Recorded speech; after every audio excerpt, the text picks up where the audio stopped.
Finally दोस्तों SSC MTS का exam complete हो चुका है और टोटल आपकी जो शिफ्ट रही है 66 शिफ्ट है आपकी अप्रोक्सीमेटली दोस्तों। यहाँ पर देखिए बात करेंगे paper levels subject wise attempt को लेकर, average attempt and good attempt, normalisation में किस शिफ्ट को कितने मार्क्स मिल सकते हैं, साथ ही सेफ स्कोर और कट ऑफ को लेकर। ठीक है, देखिए बेसिकली अगर हम आपके एग्ज़ाम की बात करें स्टार्टिंग से लेके और एंड तक, भाई कितने बच्चों ने किस सब्जेक्ट में कितने क्वेश्चन तक अटेम्प्ट किए हैं। दोस्तों एक तो बात वो होती है कि कहीं ना कहीं आपकी तैयारी में कमी है, और कहीं ना कहीं एक बात ये होती है कि भाई एक्चुअल में क्वेश्चन अटेम्प्ट होने वाले हैं कितने।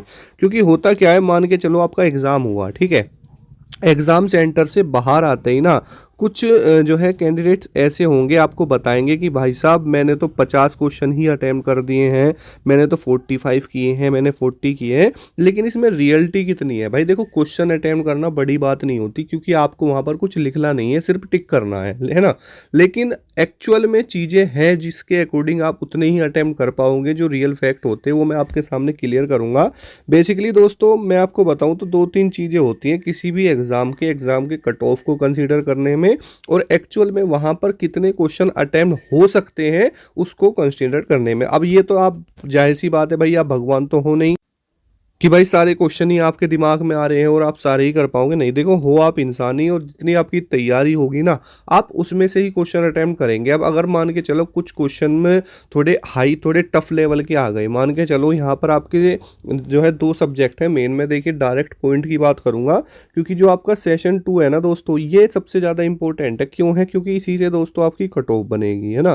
तो ये ज़्यादा इंपॉर्टेंट हो जाता है। और बेसिकली देखिए यहाँ पर इन्होंने ऐसे सब्जेक्ट को रखा हुआ है कि एक्चुअल में जिन्हें ज़्यादातर स्टूडेंट्स को दिक्कत होती है, क्योंकि मैथ और रीजनिंग ये दो ऐसे सब्जेक्ट है ना, ज़्यादातर बच्चे इन पर फोकस रखते हैं। और जब भी वो किसी कंपटीशन की तैयारी स्टार्टिंग करते हैं ना, तो मैथ और रीजनिंग ये दो ऐसे सब्जेक्ट होते हैं कि जो कि कॉमन सब्जेक्ट हैं और हर एग्जाम में आते हैं, और ज़्यादातर ना लोग इसी पर फोकस करते हैं। उनका ये मानना होता है कि अगर हमारा रीजनिंग और मैथ कंप्लीट हो गया ना, तो हमारी जो तैयारी है लगभग 80 to 85% कंप्लीट हो जाती है।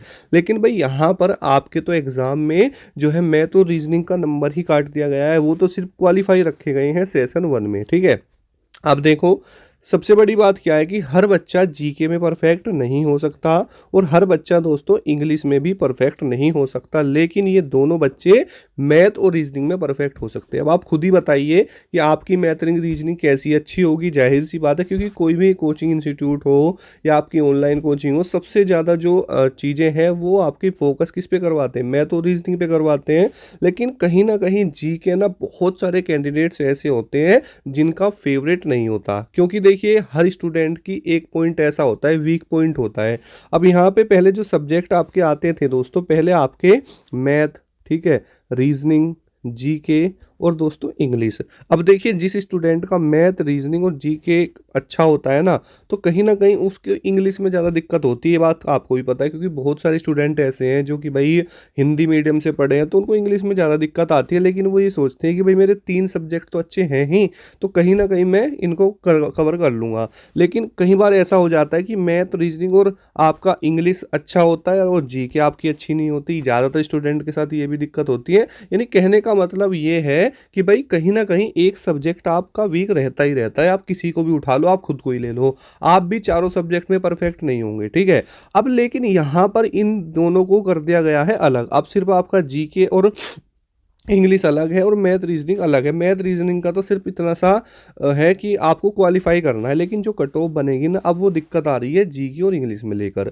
अब जीके और इंग्लिश में भी क्या है, जो आपका इंग्लिश का लेवल है, ठीक है, इंग्लिश में अब देखो आपके जो फॉर्म है लगभग 57 लाख फॉर्म फिल हुए थे। अब क्या 57 लाख बच्चे सबके सब इंग्लिश में अच्छे होंगे? नहीं दोस्तों।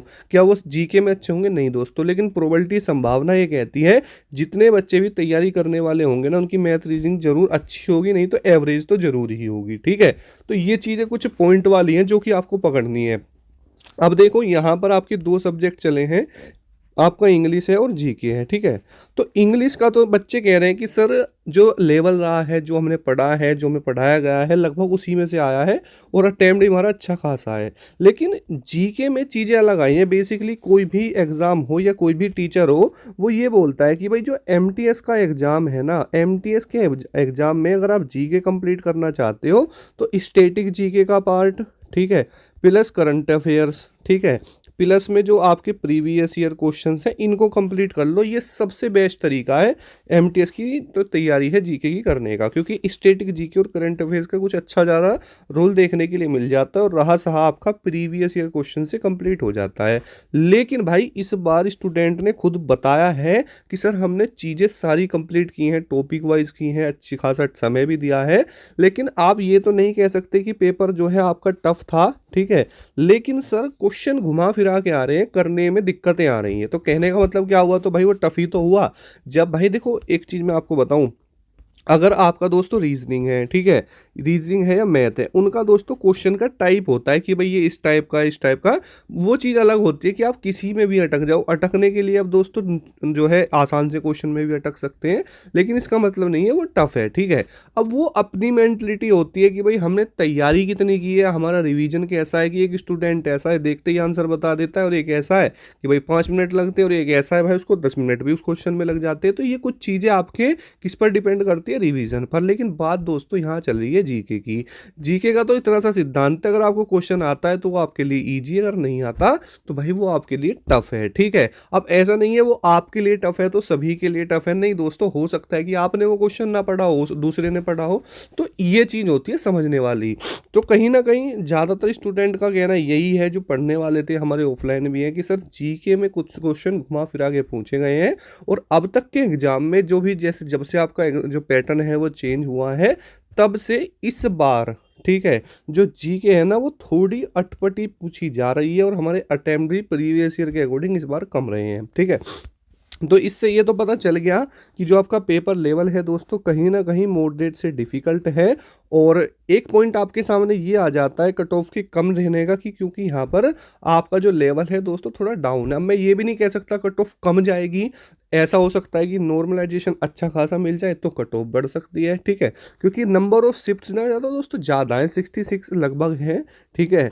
और यहाँ पर आप देख सकते हैं। अब देखिए बात यहाँ पर एक और आ जाती है, जो आपकी कट ऑफ होती है ना, उसका दूसरा फैक्टर होता है वैकेंसी का। वैकेंसी दोस्तों, जहाँ पर वैकेंसी ज़्यादा होती है वहाँ पर थोड़ी कट ऑफ कम जाती है, इस चीज़ का आपको पहले से ही पता है, ठीक है। तो इस चीज़ को लेकर आप पिछली 2 कट ऑफ भी दोस्तों देख सकते हैं। अब देखिए सब्जेक्ट वाइज अटैम्प्ट की अगर मैं बात करूं कि एक्चुअल में कितने अटैम्प्ट हो सकते थे, तो देखिए जो स्टूडेंट का कहना है कि सर इंग्लिश में जो हमारे अटैम्प्ट बन रहे थे लगभग 20+ हम इंग्लिश में कर पा रहे हैं। जो तैयारी वाले बच्चे हैं मैं उनकी बात कर रहा हूँ, मैं भीड़ की बात नहीं कर रहा। अगर आप यहाँ इसमें आ रहे हैं तो ये बेस्ट टाइम आपका शिफ्ट वाइज रहेगा।